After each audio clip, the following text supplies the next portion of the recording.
Hasta la vista, baby. Thank you.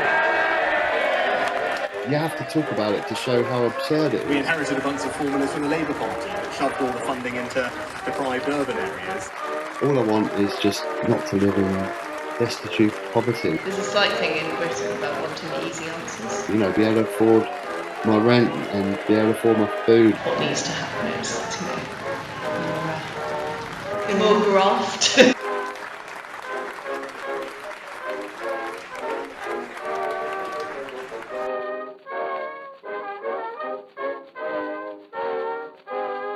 If you go to China, it's quite different, I can assure you.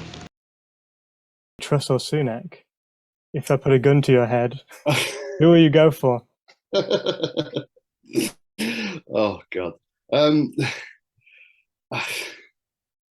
I think I probably answered this question in one of my videos that I've done. It's so hard to choose, but I guess it would have to be Sunak, I guess, because just the insane tax policies of Liz Truss, and the problem with Liz Truss is Sunak. I think it is who he is. He's a rich guy. You know, he's very ultra capitalist and free market, but he is what he is. Liz Truss, I don't know what the hell she is. She's one minute she's pro EU, one minute she's staunch Brexit. She just goes with whatever's going to get her in power. One minute now she's pro Boris Johnson, now she's pro this. I can't believe a single word that comes out of her mouth. I mean, I know that's probably similar with Sunak as well. But at least with Sunak, I think he is what he is, and we know what he is. And I think he will not be as insane with the economy as Liz Do you think Truss. it's too optimistic to hope? Because she's this kind of chameleon figure, do you think it's too optimistic to hope that she will change her policy platform as soon as she's won this election? Oh well, yeah. I mean, you know, it would be absolutely amazing if she got in power and suddenly this was all just a facade. Okay, now I'm going back to the Liz Truss of 2016, where I was pro Europe and I was pro UK business and stuff. It's, you know, maybe she's trying to pull the wool over her eyes. It would be an absolutely fantastic thing. But you do have to start that sentence with "if I put a gun to your head," because it's the only way that you can actually answer that question, because it's just insane that we've actually got to this point. I think it's been really disappointing.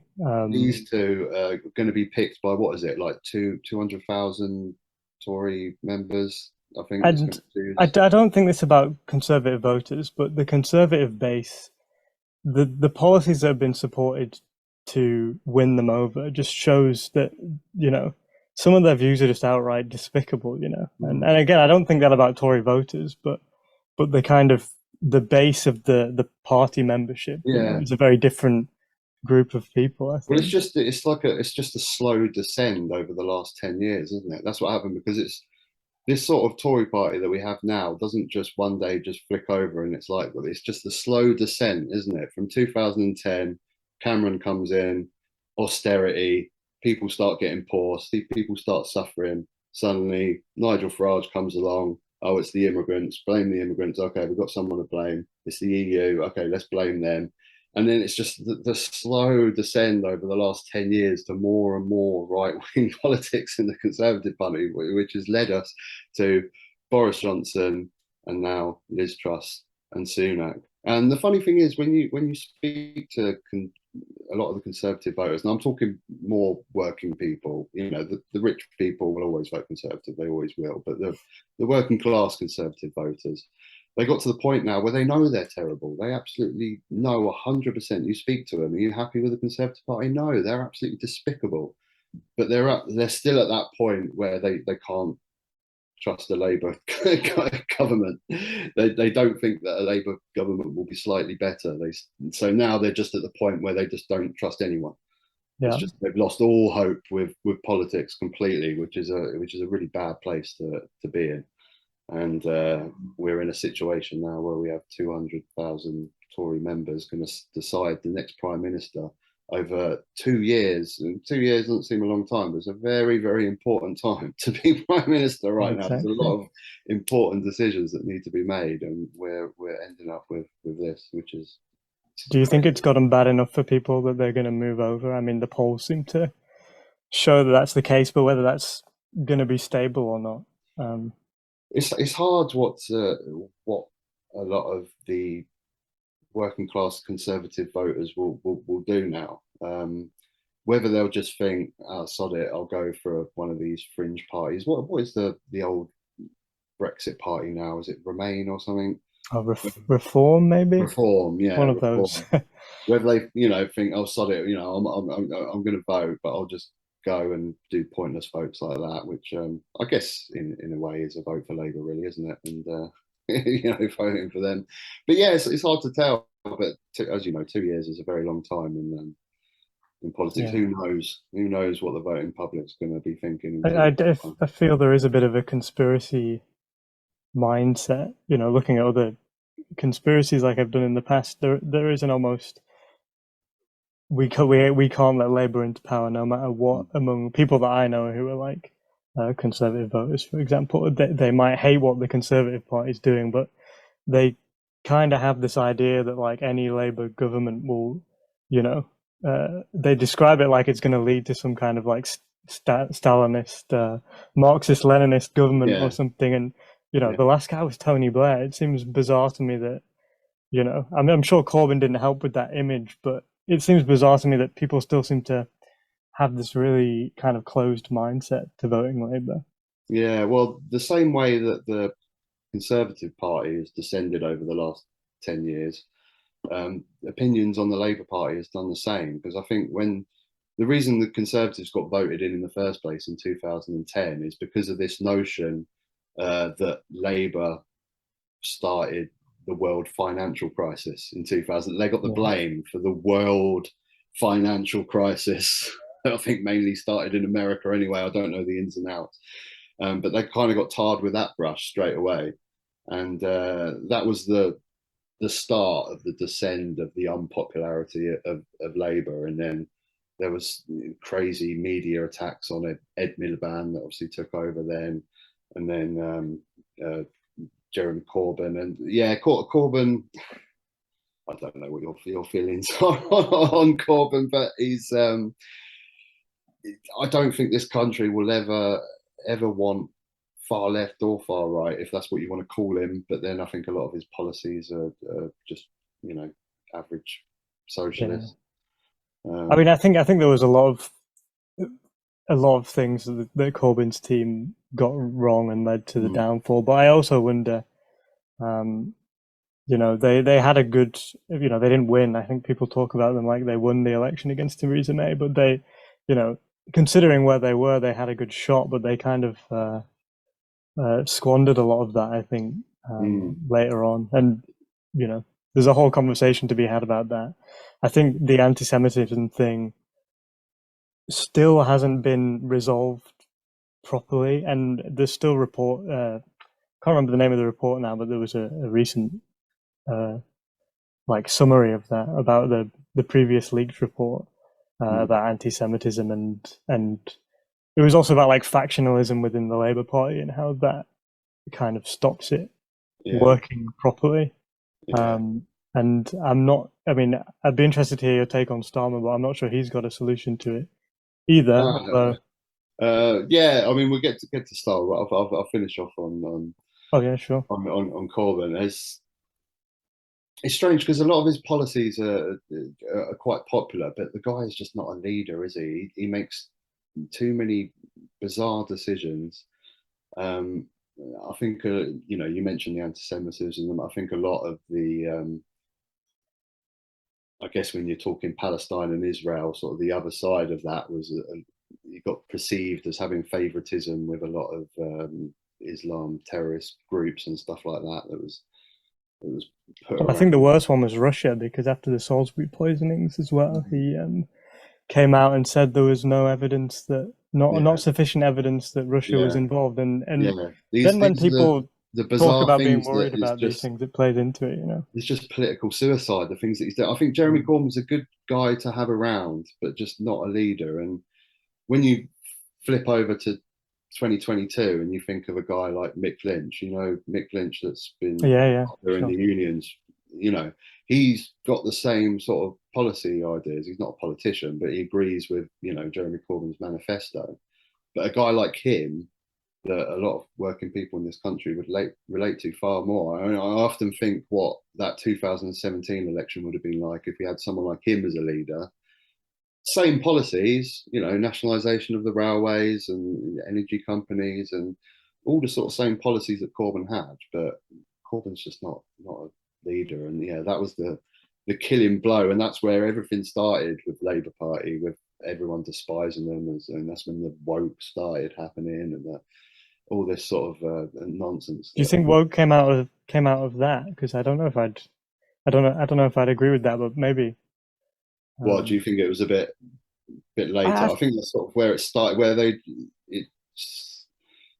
was he was very popular with trans issues and stuff like that. I think that's where I don't know. That's what I thought, that it sort of started at that era of Corbyn and the demonisation of just Labour just going way too left. Yeah, I mean, I think maybe to the end of his tenureship, but I don't think, you know, him personally is involved or responsible for that in some way. You know, I think it's more. A lot of it has come mostly from the US, I think, and it's kind of just been used as a tactic over here. You know, it's I can't remember his name now. It's this Republican. I don't know what word to use, really. Agent, I suppose, who's the same guy who kind of pushed the Pizzagate theory and the critical race theory stuff. It's the same kind of think tanks that come up with these ideas of things to go after, and you know. Yeah, you're 100%. I don't know right. what you think about. I think you're probably on the same page with me about the whole woke stuff, but most of it is just manufactured nonsense. Yeah, right? Like, you're it right. doesn't mean anything. It's 100% come over from America, definitely. But it's this is I've a couple of my recent videos. I've been delving into this sort of world where people are just absolutely obsessed with Twitter. They're absolutely obsessed with transgender, and it's. I mean, I don't know. Maybe I'm wrong, but it just seems it's just an obvious distraction to what's really going on in the world. And I see this no different to when people get into wormholes on the internet like Flat Earth, or they go creationist, anti-evolution, you know, all the big things that we've had on the internet over the years. You know, like 10 years ago, there was a massive thing on the internet where we'd have constant debates between people that don't believe in evolution, and you know, we'd have these debates. This is the same sort of wormhole that people go down on the internet, and this woke thing is exactly the same as Flat Earth. It's exactly the same even as sort of militant vegans. You know, I'm all for people that want to be vegan. It's a great, fantastic thing to do, but you get people that are absolutely obsessed with it, and they're on the internet constantly looking at cruel animal rights in animal farming and watching videos of factory farming and despising anyone that eats meat. This woke stuff is exactly the same, and this is what I've been trying to highlight. A few YouTubers that I really want to try and chat to, like something like this, but it's very difficult to do. I'm finding it very difficult to do. But there's loads of YouTube channels, and you're absolutely right. It definitely started in America, huge in America, and it's coming over here now. Of just people that think that the downfall of society is Gary Lineker tweeting out something about immigrants, or Halifax wanting to put pronouns on their badges, or these absolute menial things that you know, I'm listening to this stuff. I'm like, how is this important? We've got more food banks in this country than McDonald's right now. We've got more homelessness than we've ever had. We've got £400 energy bills on the way, and there's millions of views, so many people on YouTube that are doing videos on, like I just said, Halifax using pronouns on their badges. I'm like, I just don't get it. It's just it must hit something emotional. Like, I can only, because again, I don't I can't really empathize with it either. But it must hit some emotional kind of cue, it must hit some nerves that I guess set some people off. Like, Well, I think I it's feel like they just, must enjoy it almost, it's a thing to have. It's like a team where you've got your squad behind you and everyone believes in the same thing. And I think why America had it and we have it is now, as we have this silly voting system that we should almost share with America, not quite the same, but very similar, where we just divide this country down the middle. You're either pro woke or anti woke, or Yeah. you just divide it. And people just love being a part of the team. And you can say exactly the same thing for what I do as well, really. I mean, my early videos, I think I've got a little bit better recently, but my early videos were staunch anti-Brexit. Couldn't stand Brexit. And after the referendum, I was obsessed with it for ages. I was like, oh, this is absolutely disgusting. I mean, I think we all were, to be honest. I wouldn't be too hard on yourself. Well, I mean, because you could say that's the same thing. I'm getting obsessed over a topic, but I don't know. I guess the anti-woke people feel as strongly for their cause as I do for mine, but I think that mine is generally a really bad thing that's happening in this country right now with the poverty. We can see it's all linked, and this is what I think. If you are going to be concerned about, you should be. Did you start your channel because of Brexit? Was it, or you had it before? In a way, I started my channel November 2020, and I kind of started. No, what Brexit was a video that came a little bit further down the line, actually, but it was one that sort of blew up and started getting views on my channel. I basically started it because I was just sick of exactly what I was just talking about. Really, there seemed to be so many YouTubers,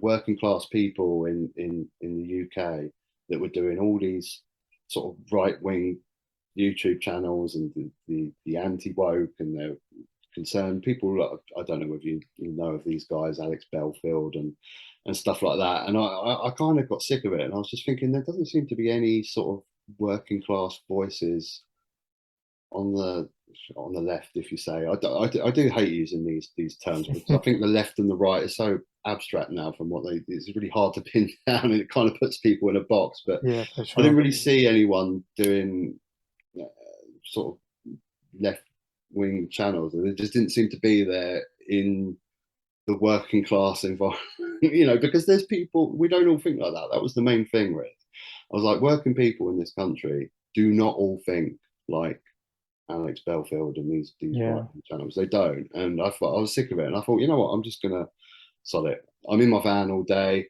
My first videos were god awful, really. Are they still online? I just switched the dash cam on, and the audio was terrible. I had my old diesel van there, and I'd just chat, and I'd chat about everything. I'd chat about personal issues and men's issues and stuff like that, but predominantly politics. And I guess sort of about 5 or 6 videos in, I've done one about Brexit, and it really hit. I got loads of views. And it tends to what happens when you've got a small YouTube channel. You sort of plug away for a while and nothing's really happening. You're getting small views, and there's just one video that usually, without even trying, it's not usually the video that you think is going to work really well.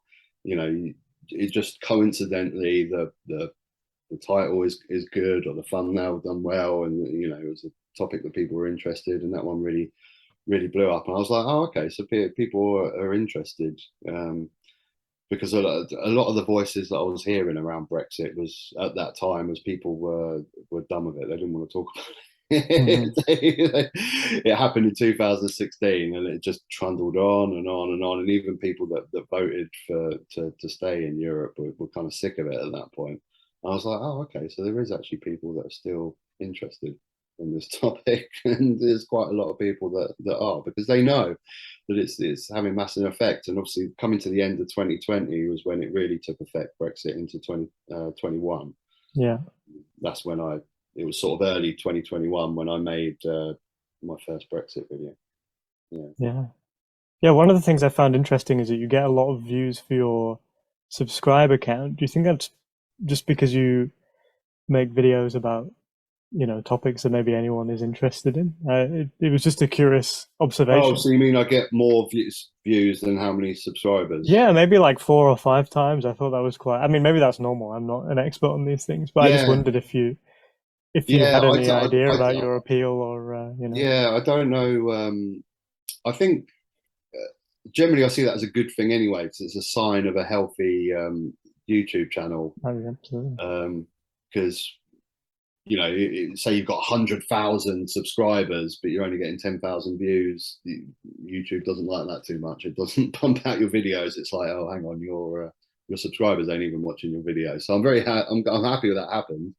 I'd like them to subscribe if they want to.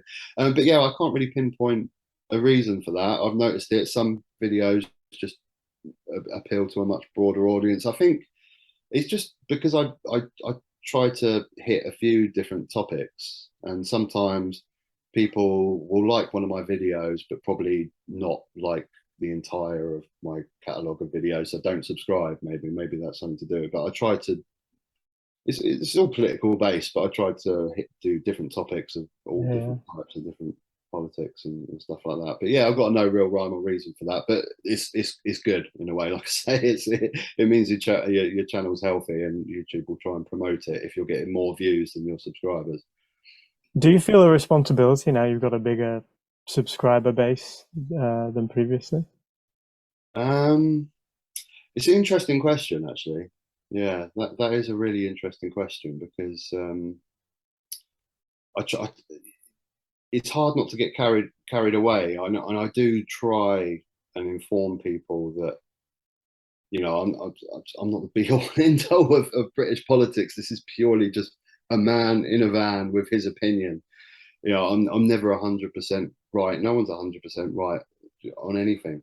In politics in general, maybe my politics are slightly more left leaning. Does that mean that I know the exact best way to run a country? No, I don't. I don't. But that is a really good question, Tom. So I guess over time I have tried to, especially earlier in the pandemic, when you're talking about stuff with COVID and things like that, and you think, well, people will listening and taking on board your opinions. You need to be quite sensible in what you're talking about, and if you are going to mention facts and figures, make sure they are facts and figures. Yeah, for sure. So yeah, I definitely have tried to fact check as much as possible of what I say.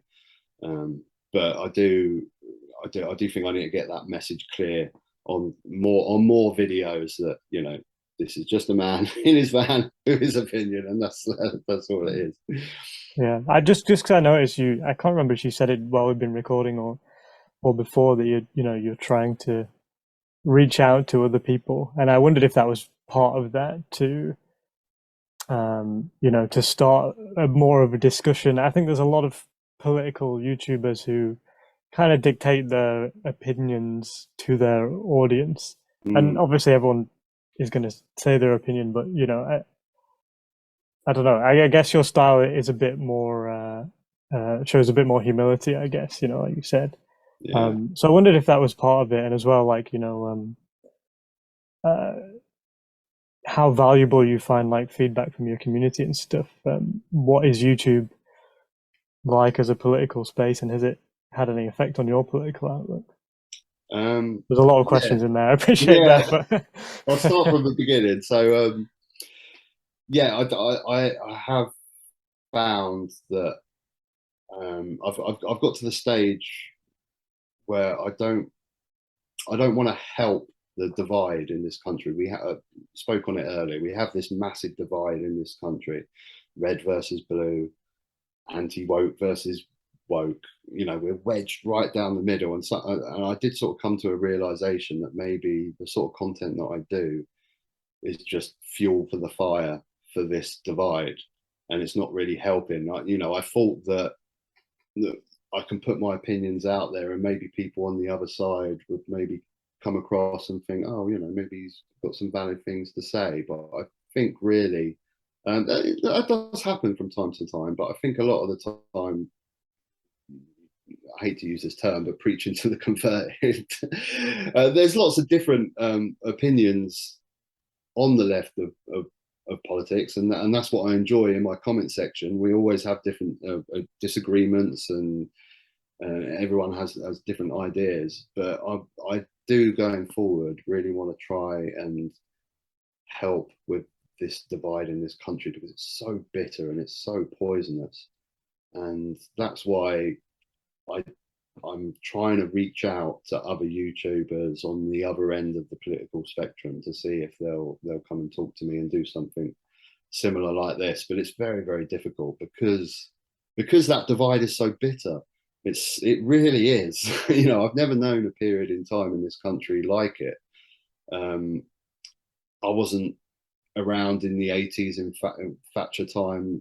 I guess maybe there was something similar there. I don't know, but most of my adult life was under Blair and Brown, and I've never known anything so divided. And do you come across it much in your kind of day-to-day life? Like for me, for example, it's more speaking to old friends. You know, in my profession, it's quite.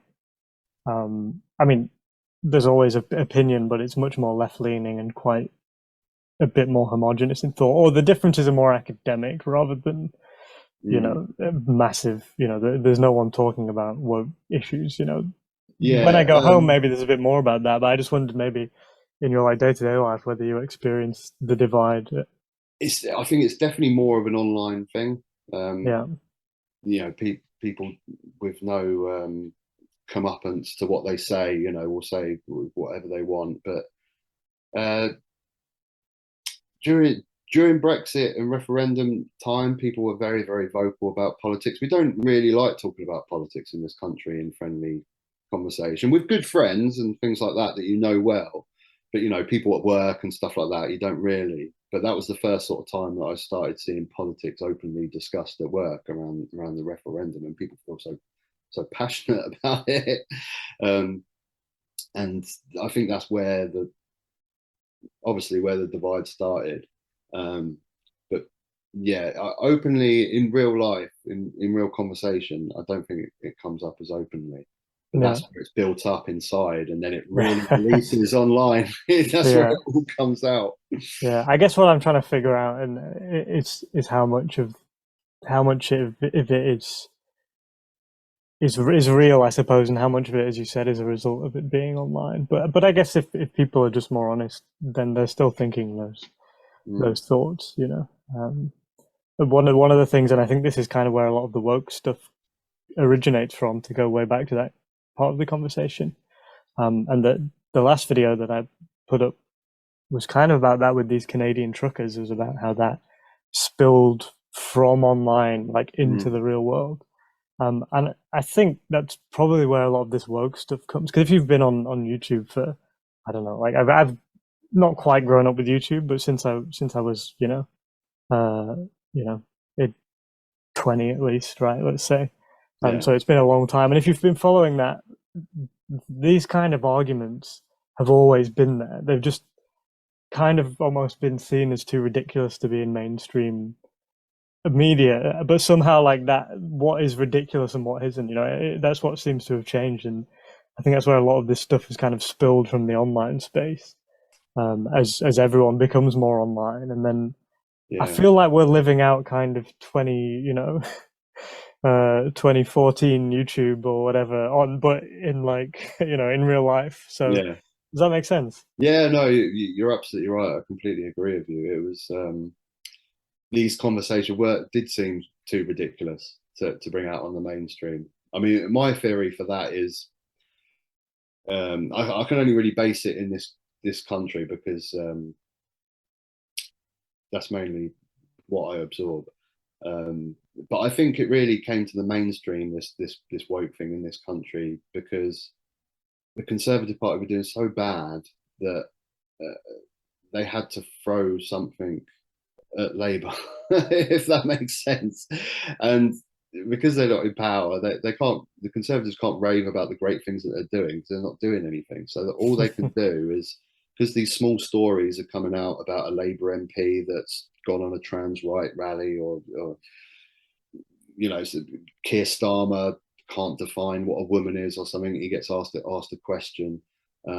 So the media, your talk radios and GB Newses and stuff like that, you know, they're bringing that to the mainstream because it's all they got to throw. And Rupert Murdoch is that's all he's got to throw at Labour right now because they haven't got anything. So I think that's why it's coming. It's such a catch-22 because now we're talking about it as well. You know, you can't escape the conversation even if you want to. And you know, meanwhile, the sewage is overflowing into the rivers and you're the absolutely sea. right. You're absolutely right. You know, whenever I find myself talking about it, I think, well, why are you giving it YouTube time or video time? Why are you even talking about it? But the thing is, you have to talk about it to show how absurd it is. You have to, you know, because it's working. It is working. The Labour Party are being demonised because they're seen as just being obsessed with woke stuff. You know, these people are not seeing the policy ideas that they're coming up with, or they're not seeing how they want to help out poor people in this country. They generally believe, a large portion of the population of this country generally believe that Labour only care about transgender people, and that's it. And it feels stupid talking about this stuff, but it's working. It is working, and it's having a massive detrimental effect. You know. Yeah. So I said we'd come back to Starmer then. Like, how do you think he's doing in addressing those concerns? Maybe it's impossible for him, but you know, in general, what's your thoughts? I just find it so hard to have an opinion on the guy. So many people ask me this question. A lot of my friends that are not crazy into politics, you know, ask me, "Oh, you know, what do you think of Starmer? What do you think?" But the thing is with Starmer, he's just playing a game, isn't he? And he's probably doing a fantastic job at it. But I don't know what the guy is about. I don't know what his policies are. I don't know where he lies on Brexit, really. I don't know anything about what he wants to do. But that's a part of his tactic to win, isn't it? Because what he wants to do right now is just stand the hell back, just let the Conservatives run themselves to the ground, and then before the election, he'll come out with what policies he wants to do. But he's not going to bring anything out now. I think might want to change in 2 years' time. So, you know, people say that, oh, he's Tory light or he's centrist. I honestly don't know. I mean, all that I've seen spoke about the anti-Semitism in the Corbyn era, and I know that was one of his #1 goals when he came in. And I think that what he done was basically just get rid of a load of people that were verging on that anti-Semitism. Yeah. Just a big clear out, and obviously that upset a lot of people because a lot of those people are the more socialist leaning, you know, Labour Party members. But other than that, I don't know what's making him Tory light, which is what a lot of Labour supporters are upset about. Yeah, I don't see it either, if I'm honest. I think people are worried, and there's a degree of legitimacy to it that, you know, he's made all these promises during the leadership election, and now he's kind of not talking about any of that stuff. And I think I kind of see it as like it's like Joe Biden's strategy of hide in the basement, you know, and kind of let the opposition, you know, give them rope and you know, and all that. That's the thing. The guy may be extremely good at what he's doing. I don't know, because I think he's just going for the tactic of he knows the key constituency that he needs to win over. The core Labour support will always support Labour. You know, he'll always have the majority of London. He'll always have, but he needs to get those Northern seats back, doesn't he? Yeah. So he's.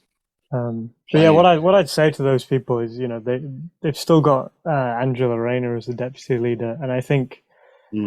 I think it's much more effective to have it that way around, where you have the more radical as the deputy to push. I completely agree. And to kind of have the more maybe centrist. Although I don't think he is a centrist. I think he's, you know, to some degree, well, definitely left wing, still a socialist in some parts. I mean, was in Jeremy Corbyn's cabinet. I think he supports a lot of those policies. But time can only tell. But I think having it appear that way, right, where the leader is seen as more of a unity figure, and then you have a kind of deputy who's a bit more of a firebrand, is it's good strategy, and I hope that will translate to the policy, further down the line, and that it's not, I think it's electioneering is justifiable if you then use that position to do something with it, right? But if it's just hollow, then then the left wing of the party have a point, right? But at the moment, I don't really see evidence for what they're kind of complaining about so much. But again, maybe it's something that I've not seen. Well, I think it depends, because we mentioned it. So whenever I have conversations about UK politics, it always goes back to first past the post voting system. It's inevitable. It always does. It's the singularity. And because we have effectively a two-party system in this country, the Labour Party has to appeal to such a wide audience, and the same with the Conservatives. And the Labour Party has to appeal to the real far left of the country and the centrist part of the country. And this is where problems rise, because more left-wing side of the Labour Party want complete overhaul, radical change, which I think maybe Jeremy Corbyn would have brought. They want nationalisation of everything, of energy, of the trains, and they want massive taxation of business, and they want a massive overhaul. They want a huge overhaul, and of course, Kier Starmer's not going to bring that, isn't it? Mm-hmm. So that's what they're upset about. And I guess it depends where you lean on the political spectrum. I'm getting a little bit older now, and call me right or wrong, but I don't seek massive, insane, radical change. I don't mind the rich being rich. I'm fine with that. If you work hard and you create a massive business and go ahead, reap the rewards.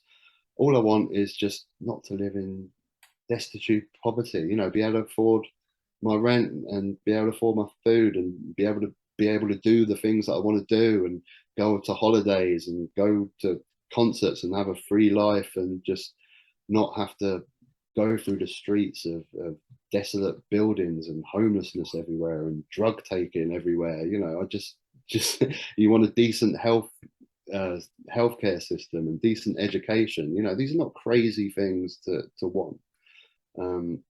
So yeah, going off on a tangent there, but it just depends where you are on that Labour vote, really, isn't it? I think most people, I hope most people want that, both for themselves and for other people. Yeah, I think. I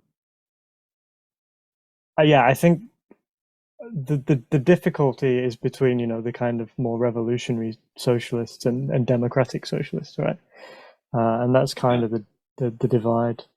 I was listening to an interview with Alan Johnson, who was talking about that.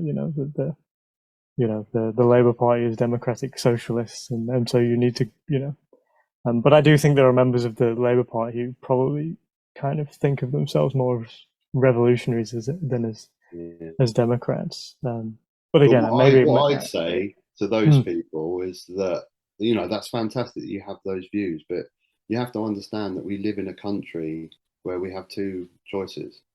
If we live in a country that has a proportional representation voting system, you can vote for a real staunch socialist party, but you can't do that in this country. You can't. You have to vote for the one of the two that you think better represents you. I know that sounds harsh, but and annoyingly, it's Labour who's gatekeeping that, because I think it's still deep down they think they have a right to govern as well, and they'd rather deep down. And again, maybe this is incredibly unfair of me, but I think deep down a lot of them would rather not govern than to share government with the Liberal Democrats or the Green Party, and otherwise they would have been supported. They would have been supporting electoral reform, for ages. It's why people like Clive Lewis, you know, he used to be my local MP, but for whether you like him or not, like his stance on his stance on this is sensible. That, you know, if we had a proportional system, then Labour would be the majority party in government for, you know, the foreseeable. The major, at least the major collaborator in a coalition. Yeah, well, I really thought I thought we'd see it with the loss of Scotland. I really thought we'd see a Labour Party be pro PR. I really would, because they've got a massive mountain to climb. Yeah. I mean, I know when we look at the polls right now, the Conservatives are doing terrible. I mean, if an election was done tomorrow, it would most likely be a Labour Lib Dem coalition, I would have thought. So, you know, it looks all right now, but as we know, 2 years is a long time, and they've still got a lot of votes, a lot of constituencies to get up north. They have to convert a lot, don't they? Yeah, absolutely. Yeah. And even then, it's, you know, what about 10 years from now we end up in this situation again? You know, it's the kind of constant unpicking of previous achievements, you know, and But yeah, that's what I'd say on that. If I was going to say anything to the staunch left side of the Labour Party, you know, I understand your beliefs and what you believe in. I really do. And, you know, it seems like with the country in the state that it is at the moment, we do need absolute radical change. But we have to vote for a party that's going to get in power. And, you know, a Labour Party that gets in power now or in 2 years' time, with support from the members, could move more socialist later on in their term. You know, it's just getting in power is the most important thing. And without doubt, everyone was a little bit better off under a Labour government. I mean, I think if you generally, I think that's factually true. I think that's an objective you thing. just don't even you bring in talk about the financial crisis or whatever. If you just say to the majority of people in this country, financially, or not even financially, was your life better in the 2000s or the 2010? I think the majority of people will say in the 2000s. And I know you got the financial crisis in 2008 and things like that, which was handed to the Conservatives, but the way they dealt with it is absolutely terrible. But I think the majority of people just don't talk Labour, don't talk Conservative, just ask them, were you happier? Were you financially better in the 2000s or 2010? And they'll say during the 2000s. Yeah. So just to wrap up on something optimistic then, do you have hopes for things to change? Like, you know, any positive points we can finish on? There's a lot of bad news at the moment, so, you know. Well, I think the positives have just got to be the state of the Conservative Party right now. I mean, we all have to take positives from that. I mean, it's absolutely awful, and the whole country can't stand the Tory Party right now. The problem that we have is we need to convince people that Labour is a way forward, but that is a massive positive. The fact that this party is in absolute disarray. You've got two, Truss and Sunak, that are both telling each other how terrible the last 10 years have been in leadership debates, which is just an advert for a Labour Party, you know. So yeah, I think the next 2 years are going to be tough, without doubt. I mean, 2 years of Liz Truss scares the shit out of me. It really does. But the positives, and we will end on a positive, is I can't see anything other than a better government after this one, after 2 years. No questions asked. It has to be. Here's to that.